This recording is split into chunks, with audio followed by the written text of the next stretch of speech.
നമസ്കാരം. പുതിയ വീഡിയോയിലേക്ക് ഏവർക്കും സ്വാഗതം. ഇന്ന് നാഗർകോവിൽ പോകുന്ന ഒരു വീഡിയോ ആണ്. നാഗർകോവിൽ റെയിൽവേ സ്റ്റേഷനിൽ നിന്ന് നമ്മൾ പുറത്തോട്ട് പോകുമ്പോൾ നേരെ മാർക്കറ്റിലോട്ട് പോകുന്ന, അതായത് ഇവിടുന്ന് അരി പലവ്യഞ്ജനങ്ങളൊക്കെ വാങ്ങുന്ന ഒരു മാർക്കറ്റാണ്. ആ വഴിയാണ് ഈ റോഡ് പോകുന്നത്. അപ്പോൾ അവിടെ ചെന്നതിന് ശേഷമാണ് നമ്മൾ പല ഏരിയ തിരിഞ്ഞിട്ട് ഓരോ ഷോപ്പിങ്ങിനായിട്ട് പോകുന്നത്. ഇവിടെ ബസ് സ്റ്റാൻഡും ഇവിടെ അടുത്ത് തന്നെയാണ്. ഇവിടെ ഇപ്പോൾ നല്ല ചൂടാണ്. ചൂട് കാരണം ഈ റോഡിലൊന്നും വലുതായിട്ട് ആൾക്കാരൊന്നുമില്ല.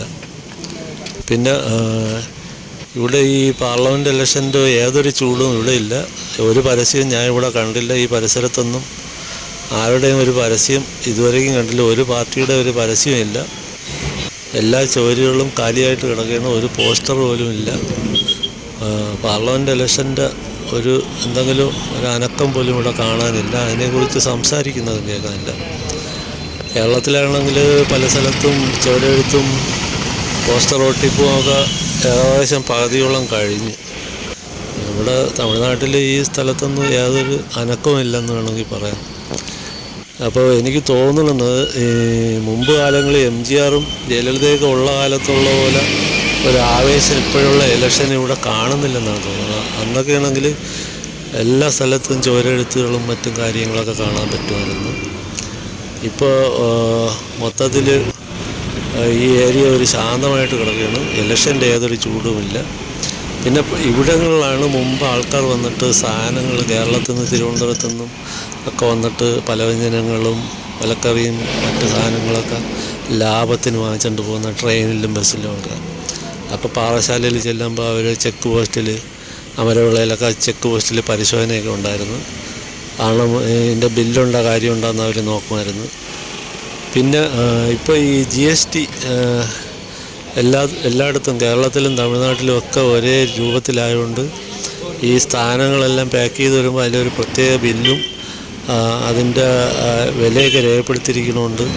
വിലയൊക്കെ ഏകദേശം എല്ലാ കേരളത്തിലും തമിഴ്നാട്ടിലും ഒരുപോലെ ആയതുകൊണ്ട് ഇപ്പോൾ ഇത്തരത്തിൽ തമിഴ്നാട്ടിൽ പോയിട്ട് സ്ഥാനങ്ങൾ വാങ്ങിക്കൊണ്ട് വരുന്നവർ അപൂർവമാണ്. അരിയും മറ്റ് പലവ്യഞ്ജനങ്ങളൊക്കെ മുമ്പൊക്കെ ഓണത്തിനും ഉത്സവകാലങ്ങളിലൊക്കെ ആൾക്കാർ ഒരുപാട് ലാഭം ഉണ്ടാകും അവിടെ തമിഴ്നാട്ടിൽ പോയിട്ട് സാധനങ്ങൾ വാങ്ങിച്ചുകൊണ്ട് വന്ന്.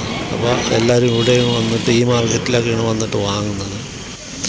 അപ്പോൾ ഈ GST സംവിധാനം വന്നതോടുകൂടി ഈ വിലയുടെ ഏറ്റക്കുറച്ചിൽ മാറിയപ്പോൾ എല്ലാവരും ഇപ്പോൾ കേരളത്തിൽ തന്നെ വാങ്ങുന്നത്. പിന്നെ ഈ യാത്ര ചെയ്ത് വരാനുള്ള ബുദ്ധിമുട്ടും കൊണ്ട് ആൾക്കാർ വരുന്നില്ല. മുമ്പൊക്കെ ലോറിയിൽ ഇവിടെ വന്നിട്ട് മൊത്തത്തിൽ അരിയും ചാക്കൊക്കെ എടുത്ത് ലോറി പോകുന്ന ഒരു സമ്പ്രദായം നമ്മുടെ നാട്ടിലൊക്കെ ഉണ്ടായിരുന്നു. നാരുവലിന്ന് ലോഡെന്നൊക്കെ പറഞ്ഞിട്ട് കൊണ്ടുവരുമായിരുന്നു ലോറിയിൽ. ഇപ്പം അത്തരത്തിലുള്ളതൊന്നുമില്ല. പിന്നെ എല്ലാ സാധനങ്ങളും ഇവിടെ സഹായ വിലയാണ്. വെങ്കല പാത്രങ്ങളും സ്റ്റീൽ പാത്രങ്ങളൊക്കെ. അതുകൊണ്ടാണ് ആൾക്കാർ കൂടുതലും വരുന്നത്. ഇപ്പോൾ ഈ ഉത്സവകാലങ്ങളിൽ ആൾക്കാർ ഇവിടെ വന്നിട്ട് വെങ്കല പാത്രങ്ങളും സ്റ്റീൽ പാത്രങ്ങളൊക്കെ വാങ്ങാറുണ്ട്. പിന്നെ കൂടുതൽ ആൾക്കാർ വന്നിട്ട് കുറച്ച് ഈ പുളി പോലുള്ള സാധനങ്ങൾ വാങ്ങാൻ ഇവിടെ വില കുറവാണ്. അപ്പോൾ ഇവിടെ നിന്നൊക്കെ വാങ്ങിക്കൊണ്ട് പോകുന്ന കാണാൻ പറ്റും. അപ്പോൾ ഈ ഏരിയയിൽ വന്നു കഴിഞ്ഞാൽ നമുക്ക് ഏതുവിധ സാധനങ്ങൾ വാങ്ങാനുള്ള കടകളുണ്ട്. നമ്മളൊന്ന് ജസ്റ്റ് ഒന്ന് റൗണ്ട് അടിക്കണമെന്നേ ഉള്ളൂ. ഈ ഏരിയയിൽ നല്ല നല്ല കടകളുണ്ട്. വെറൈറ്റി സാധനങ്ങളെല്ലാം വാങ്ങാൻ പറ്റുന്ന കടകളാണ്. ഇവിടെ പാർക്കിങ് ചെയ്ത് എങ്ങനെ വേണമെങ്കിലും അവരോടൊക്കെ പറഞ്ഞാൽ അവർ കുറച്ചൊക്കെ തരും. അത്തരത്തിലൊക്കെയാണ് ഇവിടെ എല്ലാ ബിസിനസ്സും നടക്കുന്നത്. അപ്പോൾ ഇത്തരത്തിലുള്ള ഒരു ചെറിയ വീഡിയോ ഈ ബസ് സ്റ്റാൻഡും ആരോല് ബസ് സ്റ്റാൻഡും അതൊക്കെ കാണുന്ന ഒരു വീഡിയോ ആണ്. ഇവിടെ നിന്ന് തൊട്ടപ്പുറത്ത് തന്നെ വടശ്ശേരി ബസ് സ്റ്റാൻഡ് ഏകദേശം 1.5 കിലോമീറ്റർ ഉണ്ട്. ഒരു 7 രൂപ ടിക്കറ്റ് കൊടുത്തു കഴിഞ്ഞാൽ അവിടെ പോയിട്ട് തിരുവനന്തപുരത്ത് പോവാം. ഇവിടെ നിന്ന് തന്നെ നാഗർകോവിൽ, ശുശീന്ദ്രം, കന്യാകുമാരി, അതുപോലെ തന്നെ കുമാരകോവിൽ ഇത്തരത്തിലുള്ള ക്ഷേത്രങ്ങളിലെല്ലാം ഇവിടെ നിന്ന് എളുപ്പം പോകാൻ കഴിയുന്ന ബസ്സുകൾ ധാരാളം ഇവിടെ നിന്ന് പോകുന്നുണ്ട്. അപ്പോൾ ഇതുപോലുള്ള ഒരു ചെറിയ വീഡിയോ ഇഷ്ടപ്പെട്ടാൽ നിങ്ങളെല്ലാവരും ഒന്ന് സപ്പോർട്ട് ചെയ്യുക. അടുത്ത വീഡിയോയ്ക്ക് കാത്തിരിക്കുക. വീണ്ടും കാണുമ്പോൾ നന്ദി, നമസ്കാരം.